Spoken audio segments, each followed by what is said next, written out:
Good afternoon, and welcome to the Bird's Eye View right here on the campus of St. Augustine's University.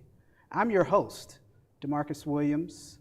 I serve as the Associate Vice President of Global Marketing and Communication here on the campus of SAU. And today, we are excited to have as our first guest our Interim President, our Falcon in Chief, Dr. Marcus H. Burgess. Dr. Burgess, how are you doing today? Doing great. Thank you for inviting me. Yes, sir. We're so excited to get this off the ground so that we can have an opportunity to tell our own story. And so we're going to jump right in and just ask you a few questions. And the first question, Dr. Burgess, we know that the university is facing a lot of challenges right now. There's been a lot of headlines that have been in the media as a result of many of the things that are going on right now. And I just wanted to ask you, how would you assess the mental health of our campus community? Well, thank you for asking that question, Demarcus. And I would say we've been very resilient in spite of the negative publicity that we've received because of accreditation, loss of it. But we still have it.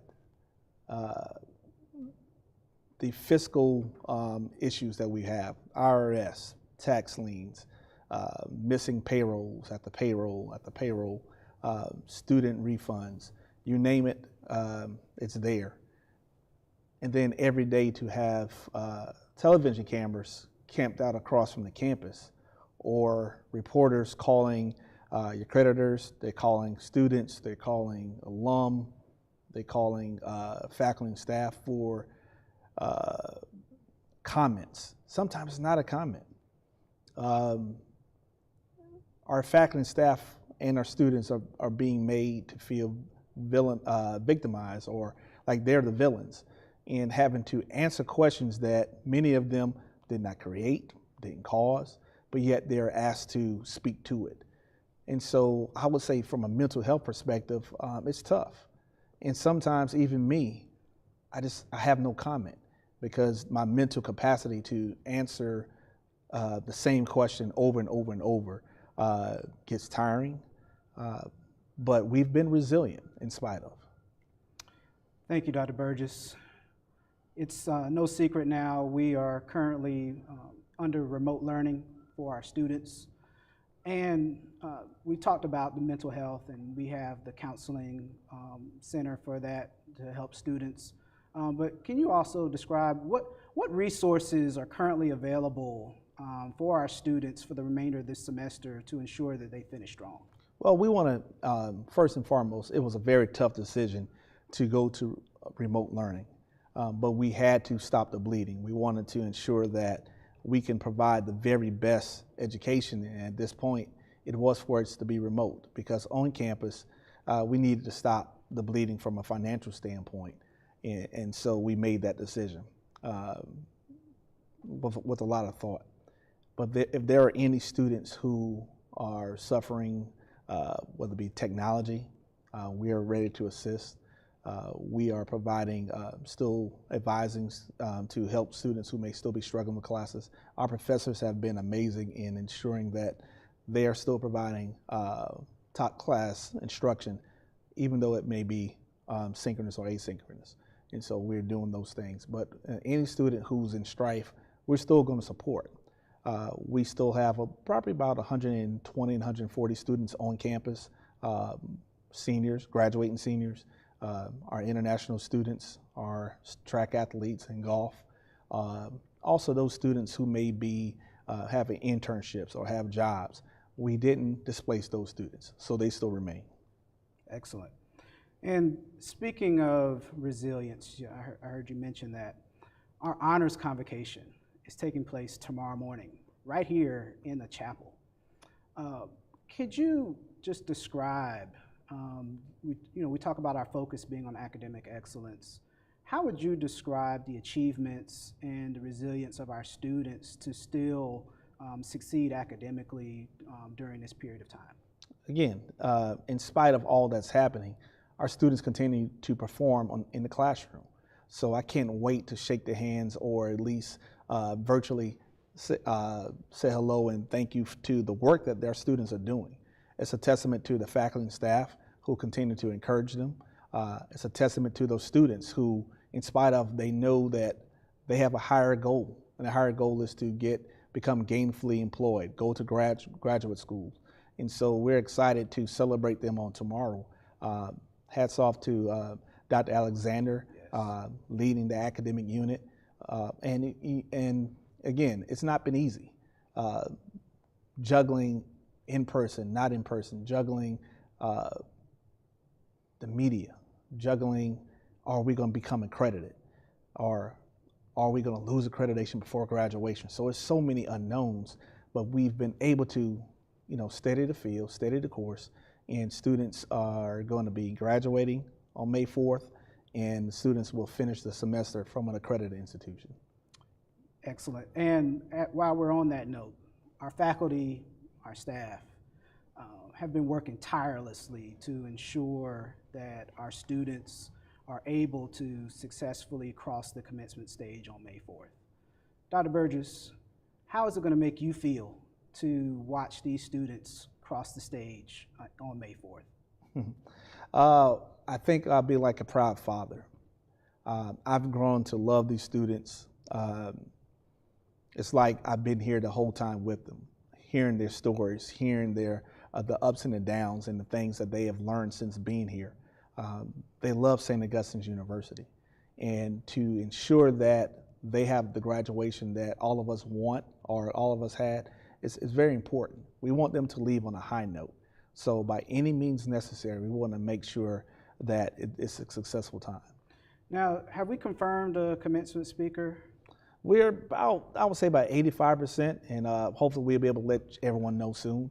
We've put a lot of feelers out, but we want to make sure that somebody who could bring an inspirational message, something that they will remember. Of course, most graduates do not remember their commencement speaker. However, the community needs to hear a solid message just as much as our graduates do. Approximately how many students are we anticipating graduating this semester? I believe it's a little over 120, and I hope it grows a little more. So we're trying to make sure that we provide every avenue for students to make sure they complete the right way and then be able to walk across the stage to be celebrated. Okay. Dr. Burgess, you talked earlier about some of our pain points financially. A couple months ago, we hosted a press conference where you shared a lot of your plans in terms of right-sizing the university's finances moving forward, whether it's IRS, payroll, et cetera. Do you have any updates that you can share for us today? Well, first and foremost, we are very respectful of the IRS and all of our creditors. And so we are diligently working to ensure that any transactions that comes with our land, that we take care of them first, and then make sure immediately we have to get towards our payroll and to our creditors. It's important that we reassure the people closest to us that we're doing everything we can to do those things. At the same time, we are speaking with the right individuals to come in and take a look at what happened. And they preliminary conversations, we can easily see that some of those things did happen, that they were not right. To what extent, I do not know. I'm not by any means qualified to discover, to say what's right or wrong, but we are moving in the right direction to get some resolve. And as soon as we have those information, we will share it with the community, with our campus community first, and then in our constituents, because people need to be held accountable if they treated this school wrong. Yes, sir. Now, on a more positive note, Dr. Burgess, there has been a recent surge of support of our Falcon Pride initiative. We've seen alums like the Knowles, the Barners, as well as members of our community with the Chinese Association, with Goodwill and others. How does it feel to know that so many people, even like Marsha Cox out of Charlotte with her coffee shop, How does it feel to know that so many people are now beginning to come forward and show their support for the university during this time? Well, it's kind of bittersweet. So on the sweet side, I mean, it's amazing that we have people who are standing in the gaps, filling in the gaps. They're assisting our students, assisting our faculty and staff with some of the basic necessities, with food, gas cards. The communities the people who have showed up and showed out for our students and faculty and staff have been amazing. The alumni that have been encouraging others to either match, do more, or just do something. It's been very exciting to see the trickle-down effect that this is having. But the bitter part about this,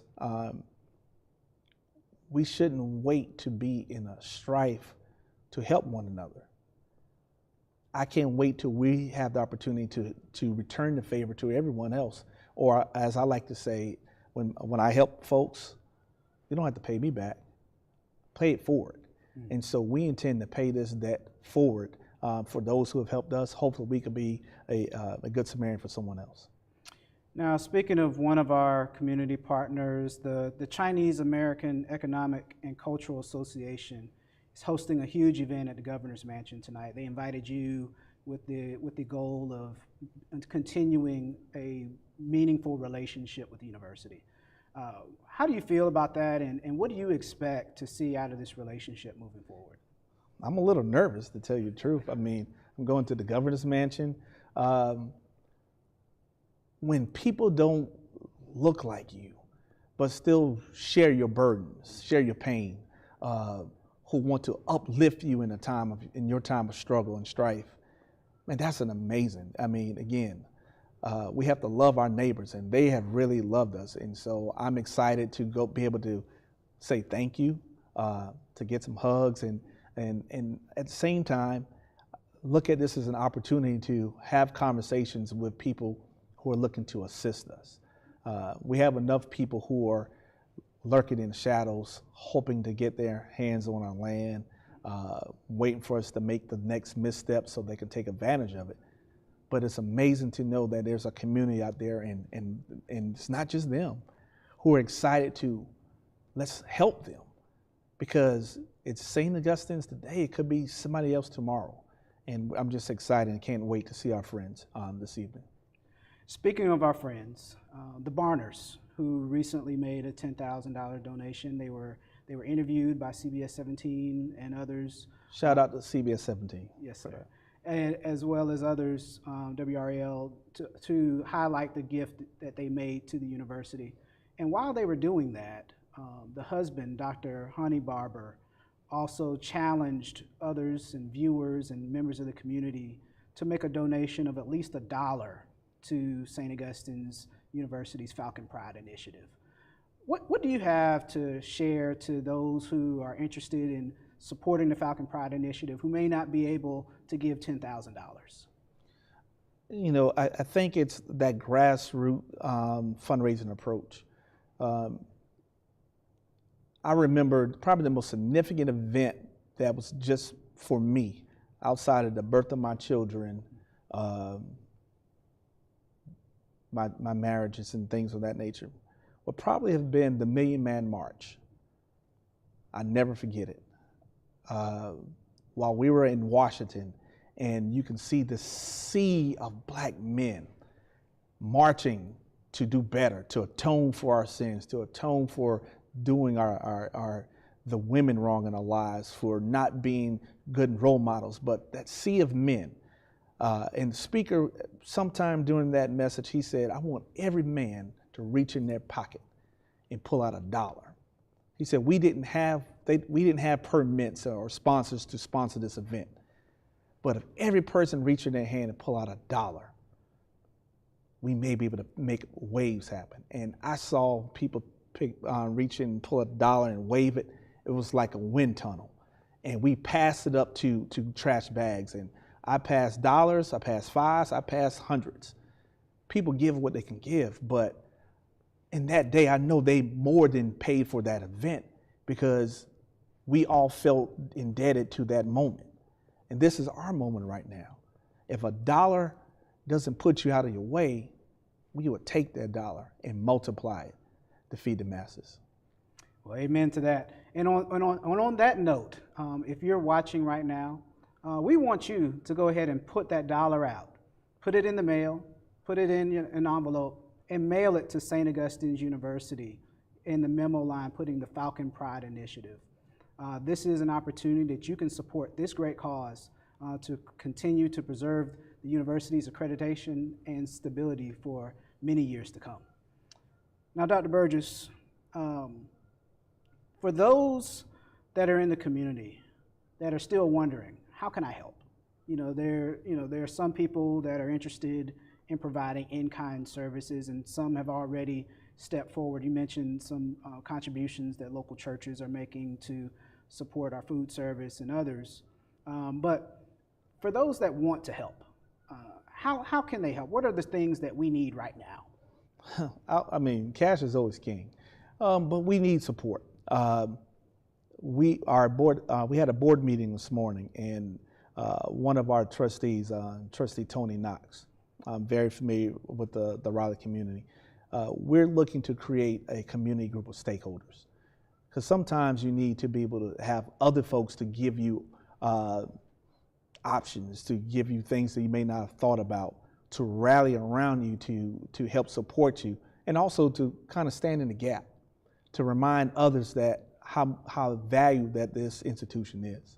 So we're going to be working to put together a community stakeholders group to help advise us, because somewhere along we kind of went aside. We didn't stay community focused, because if we had, we probably would have been a lot better off than we are right now.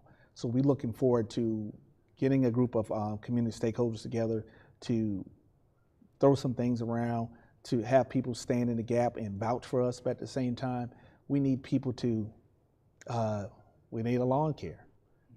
This beautiful property, it's a lot of green grass around here. So we want to make sure it looks properly, it's probably cut and manicured. We need help with some deferred maintenance issues. I need an electrician, I need a plumber. I mean, these are just real things. Most importantly right now though, I need the community's good grace. Yes, we failed. We failed our students, we failed our faculty and staff, we failed our alumni, we failed the Oakwood community. We want to have people pour into us so we can build back up, to be supportive of us. Don't give up on us is what we really need more than anything else outside of your financial and spiritual support. And on that note, Dr. Burgess, we talked earlier about narratives and a lot of the media attention that we've received. There are some out there that are suggesting that we should just give up. There are some that are saying, let's just give up now, merge with another institution, and just count it all as a loss. But my question to you, Dr. Burgess, is why do you believe in SAU? Why are you still fighting for this university? I'm fighting because HBCUs just matter. We were never given the fair shake, even from our very existence. And so why should we expect it now? But we should, because we produce the lawyers, the doctors, the minority, the teachers, the physicians. I mean, all of those things. We are 3% of American college and university, but yet we produce the greatest amount when it comes to African American talent, if you will. If this institution wasn't here, could you imagine the strife this community might have felt? Yeah, you can put a couple of condos here, and you'll earn some money one time, or maybe a few times.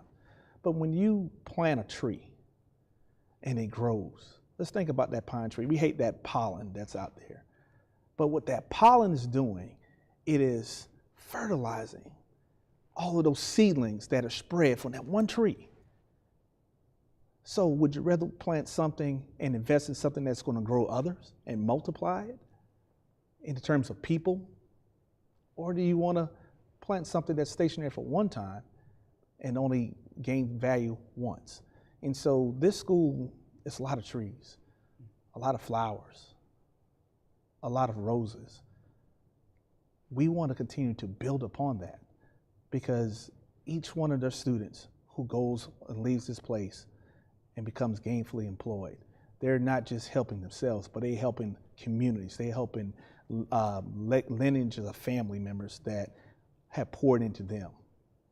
Where we sit, this was built by a preacher, his students, the faculty and staff, carrying these rocks from a rock quarry to build this very building we're sitting in right now. How can I just let that go like it's nothing? So we can continue to fight. Someone fought for me. Someone gave me an opportunity when I didn't see a way. Being one of 5 boys, my parents made sure that all of us remember that education was first, and we had to do a good job and had to work hard. And so the grit that I stand on the shoulders of giants right now who have paved the way to ensure that the school still exists. And like I continue to say, not under my watch do I expect it to fail. Amen to that. Dr. Burgess, we are very appreciative of your time and allowing us to begin the first episode of the Bird's Eye View, the first of many, right here on the WAUG network. Are there any closing comments that you would like to make to all of our viewers, those who are watching, those who will watch the recording later? Any final words that you'd like to give as we finish this first episode? You know, I do. And I really want to speak to 2 groups. Our students, we miss you, we love you. And for those of you who are able to come back next semester, we can't wait to see you. And if you're a senior getting ready to graduate, or a student thinking about transferring, and someone is saying, why St. Aug, or why would you even consider us?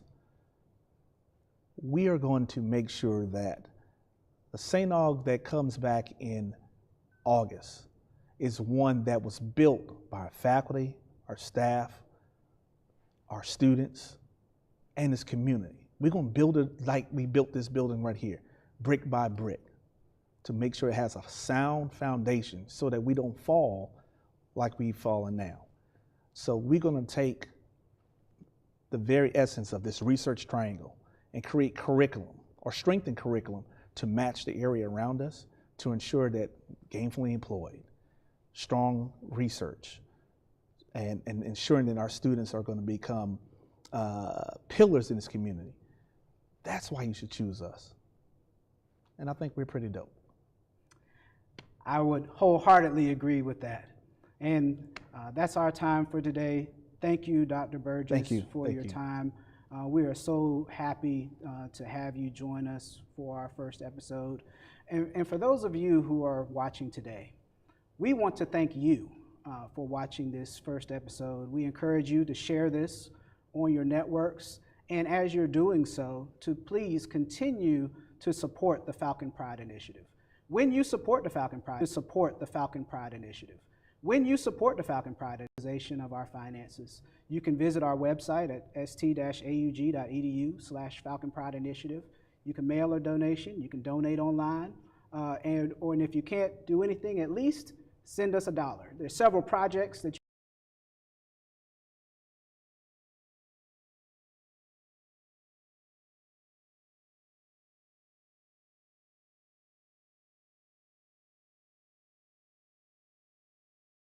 you can support.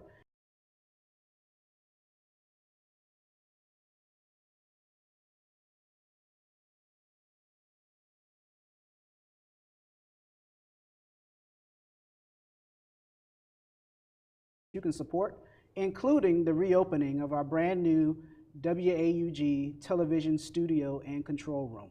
We look forward to joining you again. Until next time, this is Demarcus Williams, Associate Vice President of Global Marketing Communications at St. Augustine's University, and you're watching The Bird's Eye View on WAUG. Have a good night.